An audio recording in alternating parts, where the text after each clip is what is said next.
नमस्कार, ANB news में आपका बहुत बहुत स्वागत है। मैं हूं नवीन पांडे।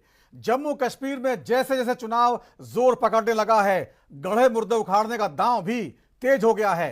धारा 370 हटाने पर जहां बीजेपी वोट मांगती दिखाई दे रही है, वहीं नेशनल कांग्रेस और कांग्रेस गठबंधन उसकी दोबारा वापसी का वादा कर रहा है।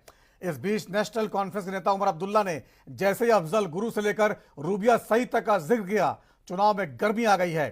बीजेपी ने इसे कड़ा विरोध करते हुए कहा है और विरोध जाहिर किया है। जम्मू कश्मीर के पूर्व मुख्यमंत्री नेशनल कॉन्फ्रेंस के नेता उमर अब्दुल्ला ने अपने बयान में कहा, 2001 के संसद हमले के दोषी अफजल गुरु को फांसी देने से कोई फायदा नहीं हुआ। इससे पहले अफजल गुरु की फांसी के बारे में अब्दुल्ला ने साफ कर दिया था, इस प्रक्रिया में जम्मू कश्मीर सरकार की तब कोई भूमिका नहीं थी। उन्होंने कहा था, अगर राज्य की मंजूरी की जरूरत होती तो यह मंजूरी तब नहीं दी जाती। उधर लगातार दूसरे दिन गृहमंत्री अमित शाह ने चुनावी रैली के दौरान दावा किया कि जम्मू कश्मीर में कांग्रेस और नेशनल कॉन्फ्रेंस की सरकार कभी नहीं बन पाएगी। गृहमंत्री बोले, जब तक जम्मू कश्मीर में शांति नहीं आती तब तक पाकिस्तान से कोई बातचीत हम नहीं करेंगे। कांग्रेस जेल में बंद पत्थरबाजों और आतंकी गतिविधियों में शामिल लोगों को छुड़ाना चाहती है ताकि आतंक फिर से फैल जाए। यानी दोनों ही गठबंधन पुराने मुद्दों को लगातार हवा देने का काम कर रहे हैं। इन्हीं मुद्दों पर चर्चा करेंगे, उससे पहले देख लेते हैं क्या कुछ कहा गया। पहली बार हिंदुस्तान की हिस्ट्री में एक स्टेट से अधिकार छीना गया है और उस स्टेट को यूनियन टेरिटरी बनाया गया। बीजेपी कुछ भी कह ले, आरएसएस कुछ भी कह ले, हम जम्मू कश्मीर के लोगों को उनका स्टेटहुड वापस देने जा रहे हैं। मैं आपको गारंटी करके कह रहा हूं, या ये स्टेटहुड देंगे, नहीं तो फिर अगली सरकार जो दिल्ली में आएगी, इंडिया गठबंधन की सरकार आएगी, उनका पहला काम होगा आपको स्टेटहुड देने का। और हम तब तक नहीं रुकने वाले, हम इन पर दबाव डालेंगे पार्लियामेंट में, यहां पर, कि ये जो आपको स्टेटहुड से यूनियन टेरिटरी बनाया गया है, जो पहली बार हुआ है, इसको रिवर्स करना है और आपको स्टेटहुड देना है। जम्मू कश्मीर ने मन बना लिया है। मैं यहां कैंपेनिंग करने आया हूं, मगर सच्चाई यह है कि इंडिया गठबंधन यह चुनाव जीतने जा रहा है और वो दिख रहा है, क्योंकि इंडिया गठबंधन न्याय के लिए लड़ रहा है कि हम जम्मू कश्मीर को स्टेट का स्टेटस वापस देंगे। अब मैं यहां अब्दुल्ला साहब और राहुल बाबा को पूछना चाहता हूं कि भैया आप कैसे वापस दोगे, बताओ तो। कौन वापस दे सकता है? बड़ा जोर से बोलो, कौन दे सकता है? कौन दे सकता है? ये क्या आप जम्मू कश्मीर की जनता को मूर्ख बना रहे हो भाई? सब में अकल है, वो भारत सरकार ही दे सकती है, मोदी जी ही दे सकते हैं। अब आगे सुनिए, मैंने खुद कहा है कि चुनाव के बाद उचित समय पर जम्मू कश्मीर को राज्य का स्टेटस हम वापस देंगे। और आम सभा में नहीं कहा है, हमने पार्लियामेंट में कहा है। जो चीज हमने दे ही दी है, इसको ये मांग रहे हैं, बताइए भाई, ऐसा कभी देखा है क्या? अरे भाई, मेरा 5 अगस्त 6 अगस्त का भाषण सुन लो, उसमें मैंने कहा है चुनाव के बाद उचित समय पर जम्मू कश्मीर को हम फिर से यूटी से राज्य बनाने का काम करेंगे। राहुल गांधी, आप लोगों को गुमराह मत करिए। हमने जम्मू कश्मीर को हम जानते हैं, उसके सम्मान को भी जानते हैं। जम्मू कश्मीर का मतदाता 2 झंडे नहीं, एक तिरंगे के नीचे अपना मतदान करेगा। पहली बार 2 संविधान नहीं, भारत के संविधान जिसको बाबा साहेब आम्बेडकर ने बनाया, इसके नीचे हमारा वोटिंग होने जा रहा है। और पहली बार अभी इस पूरे जम्मू कश्मीर सूबे में कभी प्रधानमंत्री नहीं बैठ सकता। प्रधानमंत्री एक ही होता है जो कश्मीर से कन्याकुमारी की जनता जिसको चुन कर देती है, और वो हमारे प्रिय नेता नरेंद्र मोदी जी है। नरेंद्र मोदी, ये जो चुनाव पहली बार 370 की परछाई से बाहर निकल रहा है, इसका चमत्कार हमने लोकसभा चुनाव में देखा है। अब अचानक गर्मी आ गई है। 370 हटाने के बाद 10 साल बाद हो रहे चुनाव में बहुत बड़ा मुद्दा है और आखिरकार बार बार दो गठबंधन जिस तरह से अलग अलग मुद्दों पर हवा दे रहे हैं उसने बड़े सवाल खड़े कर दिए हैं। नेशनल कॉन्फ्रेंस के नेता और राज्य के पूर्व मुख्यमंत्री उमर अब्दुल्ला ने एक बयान दिया है, उसको लेकर सियासत गर्मा गई है। इस पर हमारे साथ कुछ खास मेहमान जुड़े होंगे, उस पर चर्चा करेंगे। उससे पहले छोटा सा ब्रेक।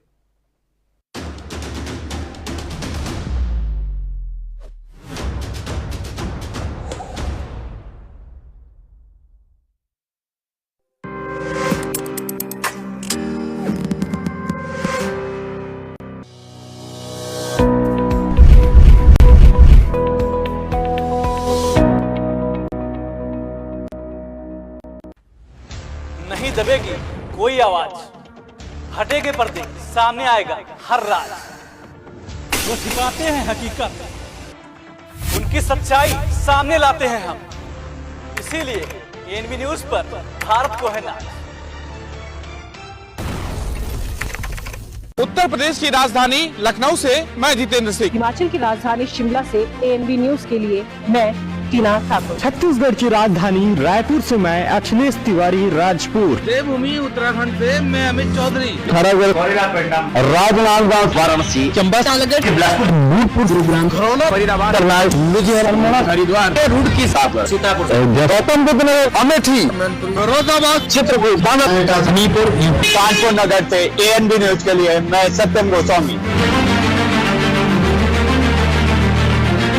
सबसे बड़ा नेटवर्क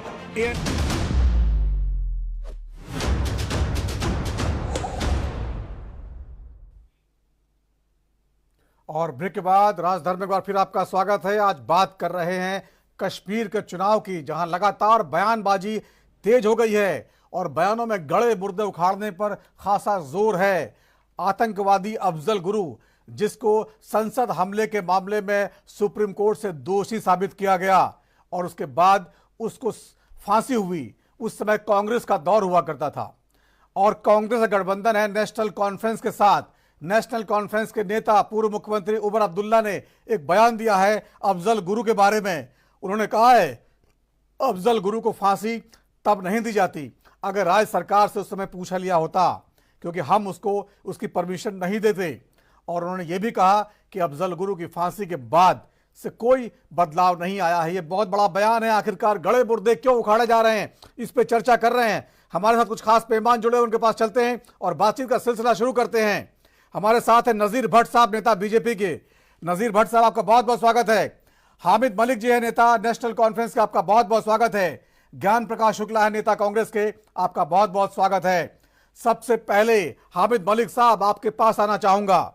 आपको हमारी आवाज आ रही है? हामिद मलिक साहब, उमर अब्दुल्ला जी कह रहे हैं कि जो है अफजल गुरु को फांसी नहीं दी जाती अगर हमारी राय ली गई होती, लेकिन सरकार तो यूपीए की थी और गठबंधन आप दोनों का है। ये कैसा बयान है? और आप कह रहे हैं कि कोई फर्क नहीं पड़ा घाटी में अफजल गुरु की फांसी के बाद एक आतंकवादी का महिमा मंडन करना, ये कैसे चुनाव का मुद्दा बन गया?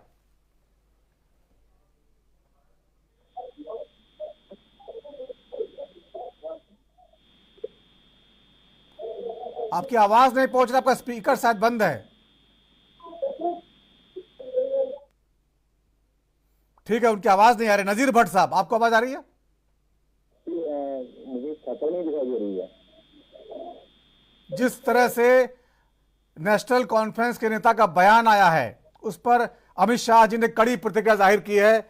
जम्मू कश्मीर में चुनाव प्रचार के दौरान अमित शाह जम्मू में थे आज, जो है उन्होंने कहा गड़े मुर्दे उखाड़े जा रहे हैं, घाटी में दोबारा पुराना माहौल लाया जा रहा है। ऐसा चुनाव क्यों होना चाहिए, क्या कहिएगा? बदलाव में आ चुके हैं। एक्चुअली जो जम्मू कश्मीर के जो नौजवान है, उन्होंने उनको जम्मू कश्मीर से रिजर्व कर रखा है।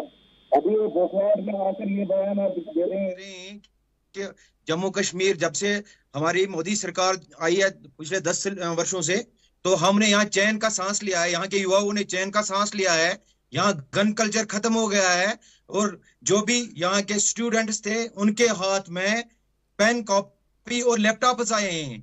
अभी ये जो फारूक उमर अब्दुल्ला साहब है, उनको ये पच नहीं रहा है, उनको कहाँ अमन वाला जो पैगाम था वो उनको पच नहीं रहा है, उसलिए वो बोखलाट में आकर ऐसे बयान देते रहते हैं।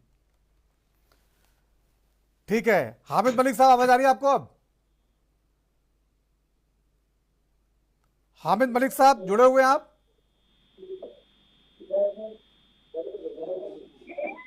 ठीक है, ज्ञान प्रकाश शुक्ला जी आपके गठबंधन के साथी हैं नेशनल कॉन्फ्रेंस के उमर अब्दुल्ला साहब, और वो कह रहे हैं कि उमर अब्दुल्ला जो अफजल गुरु को फांसी दी गई थी वो एक तरह से गलत थी, वो जो है उससे घाटी में कोई बदलाव नहीं आया, आतंकवाद पे कोई असर नहीं पड़ा, और अगर हम लोगों से पूछा जाता तो हम तो मना कर देते, लेकिन केंद्र में तो आपकी सरकार थी और आप गठबंधन आपके साथी हैं, क्या कहिएगा?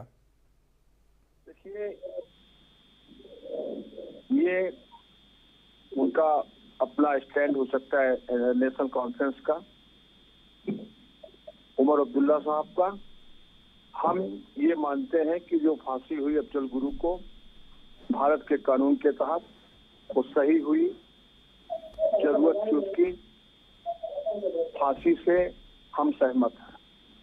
कोई भी आतंकवादी भारत की संप्रभुता पे, भारत की अखंडता पे हमला करे तो उसको फांसी होनी चाहिए, हम उसका समर्थन करते हैं फांसी की सजा का, और हम आतंकवाद के खिलाफ हैं। कांग्रेस आतंकवाद का दर्द जानती है, इसी आतंकवाद से लड़ते लड़ते हमने इस देश के अपनी पार्टी के 2 महान नेताओं का बलिदान आजादी के बाद दिया। थोड़ा सा कश्मीर, जम्मू कश्मीर को समझना चाहिए। भाजपा को उस समय का इतिहास पता नहीं याद है कि नहीं याद है, जब हमने सरकार बनाई, आजाद भारत की सरकार बनाई, तो हमारे लौह पुरुष उस समय के होम मिनिस्टर, गृह मंत्री सरदार पटेल जी ने 72 रियासतों का हिंदुस्तान में विलय कराया था, वार्ता करके उनको समझा बुझा के। उस समय राजा हरि सिंह जी हमारे साथ आए, जो तत्कालीन उस समय कश्मीर के राजा थे। तो उस समय जो सरकार का समझौता हुआ था, हमारे सामने उस समय 2 विकल्प था। एक तो विकल्प ये था कि जम्मू कश्मीर को जो निर्णय लेने की स्वतंत्रता दोनों तरफ से मिली, इधर से भी मिली थी, उधर से भी मिली थी, कि राज्य खुद तय करेगा कि भारत के साथ रहेगा कि पाकिस्तान के साथ रहेगा। तो हमारी जो डिप्लोमेसी थी वो सफल हुई थी। उस समय के हमारे तत्कालीन नेताओं ने, नेहरू जी की सरकार के गृह मंत्री पटेल जी ने विवेक का परिचय दिया। ज्ञान प्रकाश शुक्ला जी, इतिहास सबको पता है, ज्ञान प्रकाश जी इतिहास सबको पता है, मौजूदा हालात की बात करें, 70 साल पुरानी बातें सबको पता है, सबने इतिहास में पढ़ा हुआ है। कांग्रेस ने अच्छा काम किया था उस समय, लेकिन जो बदलते दौर में जो घाटी में आतंकवाद फैला और उसको बनाया जा रहा है इस चुनाव में, उस पर हम बात करें। हामिद मलिक जी, आपको आवाज आ रही है? हामिद मलिक साहब जुड़ गए आप? मेरी बात सुनिए जरा। अगर ये इतिहास, पिछला इतिहास दोहरा रहे हैं, आपने जो 2013 का जो कांग्रेस और एमपी, चाहे वो पीडीपी के साथ सरकार थी, इन 10 सालों के बाद जो यहाँ के हालात ठीक हुए हैं, ये इसने पिछले 70 साल ये हालात ठीक क्यों नहीं किए हैं? हाँ, यही मैं पूछ रहा हूँ नजीर साहब, यही पूछ रहा हूँ मैं। आता हूँ आपके पास। हामिद मलिक साहब, जिस तरह से उमर अब्दुल्ला का बयान आया है, आप लोग गड़े मुर्दे क्यों उखाड़ रहे हैं इस चुनाव में? 10 साल बाद इतनी बड़ी उपलब्धि, चुनाव का अधिकार मिला है वहां के लोगों को, आप आतंकवाद के दौर की बात कर रहे हैं, पुराने जो जख्म है उनको हरे कर रहे हैं, आखिरकार चुनावी फायदा उठाने के लिए, और अपनी ही पार्टी जो आपकी गठबंधन में शामिल है उसको आप एक तरह से लज्जित कर रहे हैं। कांग्रेस का फैसला था, कांग्रेस की सरकार थी, और वो आपके सामने कह रहे हैं कि कोई गलत बात नहीं थी उसमें। ये आप मसला बना रहे हो, ये बीजेपी मसला बना रही है, ये कोई मसला है नहीं। उमर साहब ने जो बताया, आप कॉन्टेक्स्ट सुन लीजिए। उमर साहब ने बताया कि अगर हमसे नजीर भट्ट दोबारा आऊंगा आपके पास। नजीर भट्ट शांत रहिए, आप सुनिए ना, आप बात करने तो दे दीजिए। नहीं, मैं आप बोलिए। नजीर भट्ट साहब से बोल रहा हूँ। नजीर भट्ट जी, आप सुन लीजिए। हामिद मत बोलिए। मैं बता रहा हूँ, ये गड्ढे मुर्दे उठाने की बात नहीं है, ये बीजेपी का प्रोपेगेंडा है। वरना उमर साहब ने कहा है कि अगर हमसे पूछ लिया होता तो ये उस वक्त फांसी नहीं लगती, डिले होता, क्योंकि कन्वर्टेड लिस्ट में ये सबसे पीछे था। ये आगे कैसे आया वो पता नहीं है, मगर आप ये मसला बना रहे हो। मसले दूसरे हैं। मसला बीजेपी का घोषणा पत्र है, मसला यहाँ का ड्रग एडिक्शन है, मसला यहाँ का जॉबलेस यूथ है, मसला जम्मू का जो सेक्रेटरीट बंद हुआ, जो मुंह बंद हुआ, मसला वो है। जो मसला टोल प्लाजों का है, मसला जम्मू के यूथ का है जिनको नौकरी नहीं मिलती, मसला जमीन का है, मसला यहाँ अनएम्प्लॉयमेंट का सबसे बड़ा है, मसला यहाँ हार्टिकल्चर का है, जिस हार्टिकल्चर की बैकबोन बीजेपी ने तोड़ी। अब बीजेपी वो बता रही है मैनिफेस्टो में जो कभी होगा नहीं, क्योंकि इनकी बात पर भरोसा कोई नहीं करता, क्योंकि इनकी बात और चाइना के माल पर दोनों पर लोगों का भरोसा नहीं है, इसलिए ये बौखलाए हुए हैं। इनको पता है यहाँ के लोग। नजीर भट्ट जी बीच मत बोलिए, नजीर भट्ट बीच मत बोलिए, नजीर भट्ट साहब बीच मत बोलिए। यही प्रॉब्लम है ना, इनके ये बर्दाश्त नहीं कर पाते। इनका सुन लीजिए, पहले सुन लीजिए, फिर आऊंगा आपके पास। बोलिए हामिद जी, बोलिए। ये सच सुन ही नहीं सकते हैं। मसले यूथ के हैं, मसले स्टेटहुड का है, मसला 370 का है, मसला 335A का है, क्योंकि वो हमें लेना ही, क्योंकि हमें वो कॉन्स्टिट्यूशन ऑफ इंडिया ने दिया था, वो कहीं चाइना और रशिया ने हमें नहीं दिया था। मसले वो हैं, ये मसलों को दूसरे ठीक है हामिद मलिक साहब, ठीक है आप हामिद मलिक आप कह रहे हैं मसले ये हैं, लेकिन बयान कौन दे रहा है? आपके नेता दे रहे हैं ना। अफजल गुरु का नाम किसने लिया? आप कंटेक्स्ट जो है आप गलत पेश कर रहे हो। आप बताइए ना, कंटेक्स्ट सही करके बताइए आप। अगर उन्होंने उसने कहा कि अगर हमसे पूछ लिया होता तो ये क्यों पूछेगा? सुप्रीम कोर्ट का फैसला है, राष्ट्रपति सुप्रीम कोर्ट फैसला देता है, राष्ट्रपति ने उसमें मुहर लगाई है, आपसे क्यों पूछेंगे? कन्विक्टेड लिस्ट में ये लास्ट पर था, जो पहले के कन्विक्टेड थे उनको फांसी नहीं हुई, तो बात तो उठेगी ना।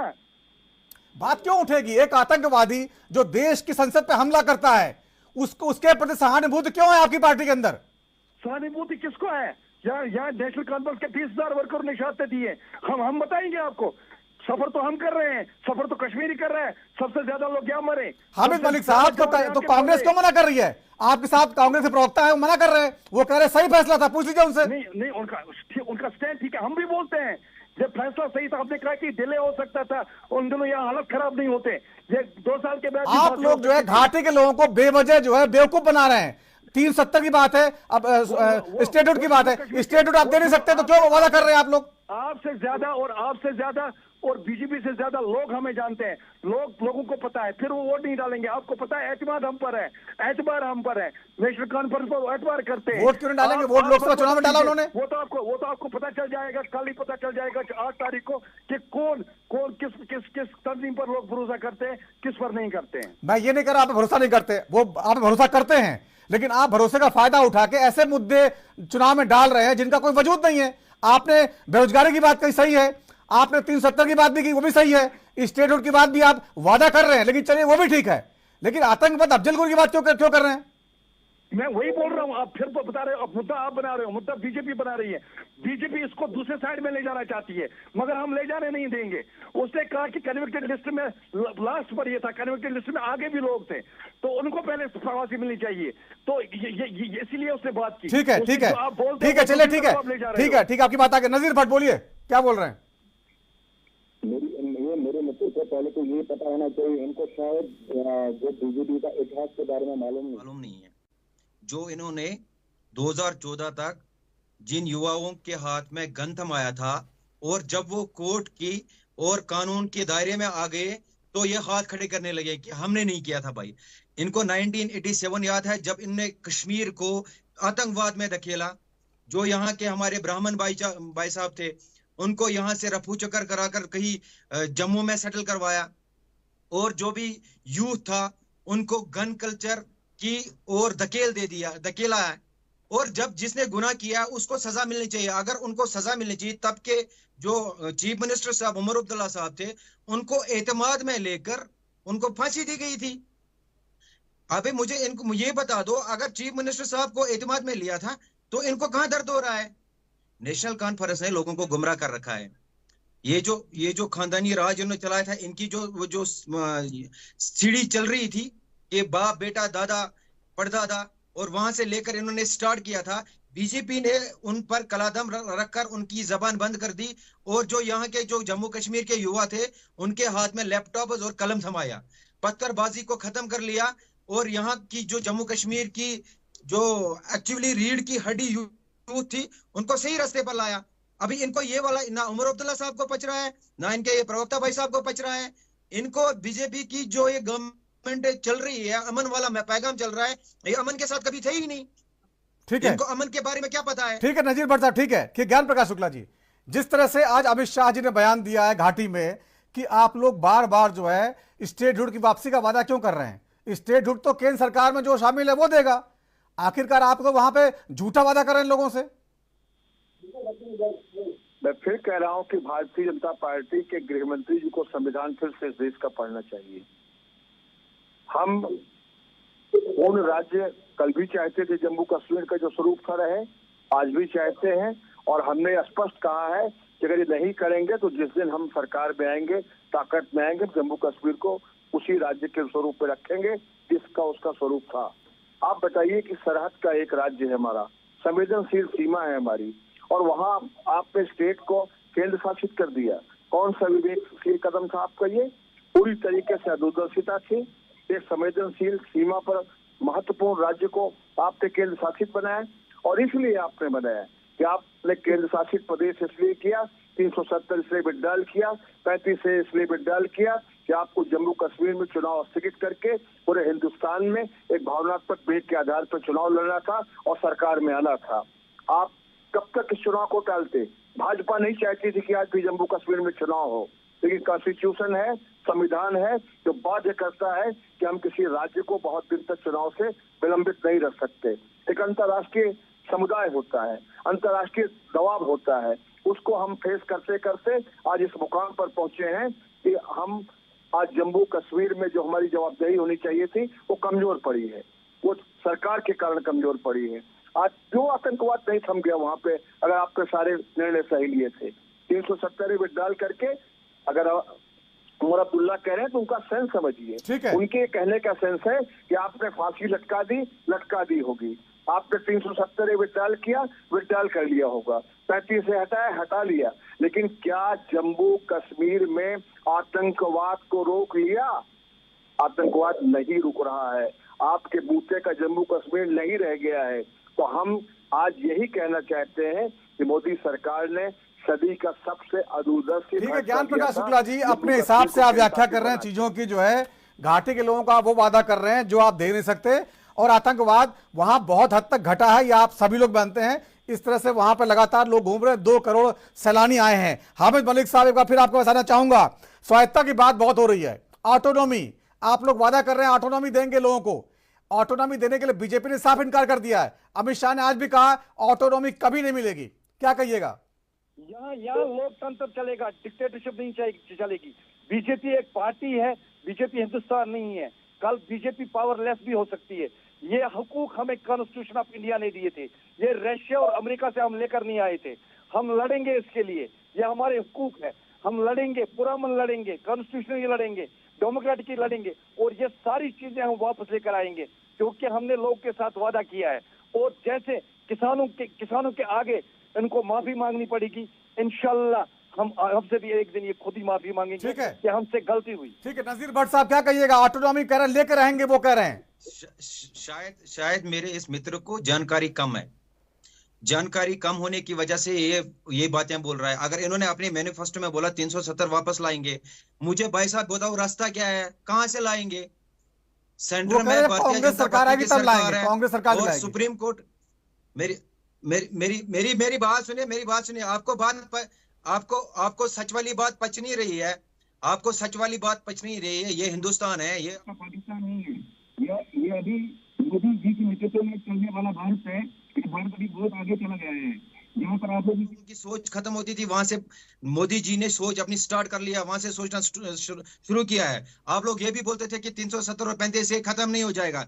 मुझे मेरी बात सुनिए, अगर सुप्रीम कोर्ट ने इसको खत्म कर लिया है, केंद्र में हमारी सरकार है, मुझे ये बताओ कि ये वापस कहां से लाएंगे? ये लोगों को सिर्फ गुमराह कर रहे हैं, उनको ये अपने वोट हासिल करने के लिए, सत्ता में आने के लिए लोगों को गुमराह कर रहे हैं कि 370 और 35 ये वापस लाएंगे। भाई साहब कहां से लाओगे?